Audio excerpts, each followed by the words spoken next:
The goal of the program is really to rethink how we are providing support to frontline, whether it's faculty or staff, around payment and procurement as a whole. It's a fairly cumbersome process today.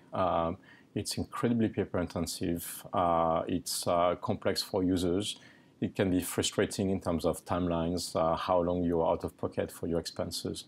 So the idea for us was really to look at how we do things and not just tinker, but start fresh and deliver a brand new way to do things that's more user-friendly, that's more efficient, and that's more simple, frankly.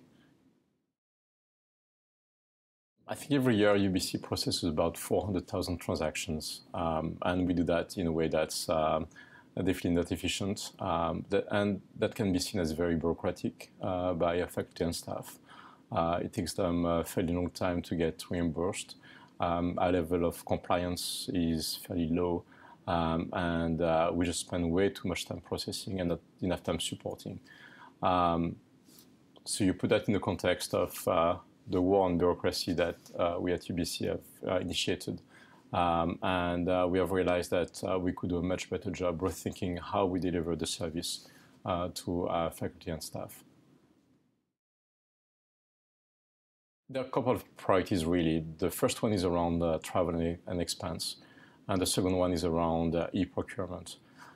I'm putting them in this order, and the reason for picking travel and expense is because it's the one process that affects the most users on campus, and probably is the most painful for many of them, given some of the emails I get. And we thought that demonstrating early how much we can change the way we do things on campus would be important, and that's why we chose that one. E-procurement will be very important as well in terms of driving more savings in how we leverage our contracts, and again in terms of how we comply and simplify. So two initiatives in a fairly thoughtful order of priority, and both really important. They can help quite a lot.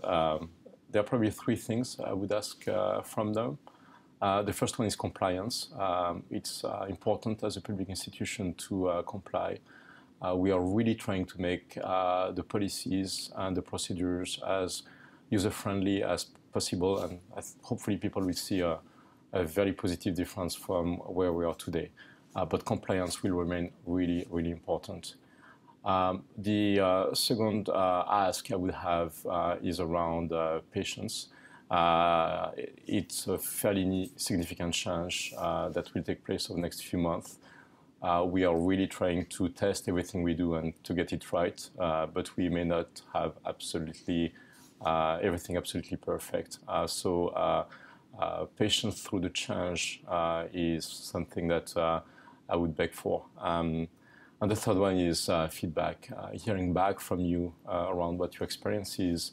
Hearing other suggestions for improvement is important. It's not the end of the journey here, it's the beginning of the journey, and we are, I think, starting what we're calling a culture of continuous improvement. So your opinion counts. We have listened to the community up to that stage, and we will continue to do that going forward.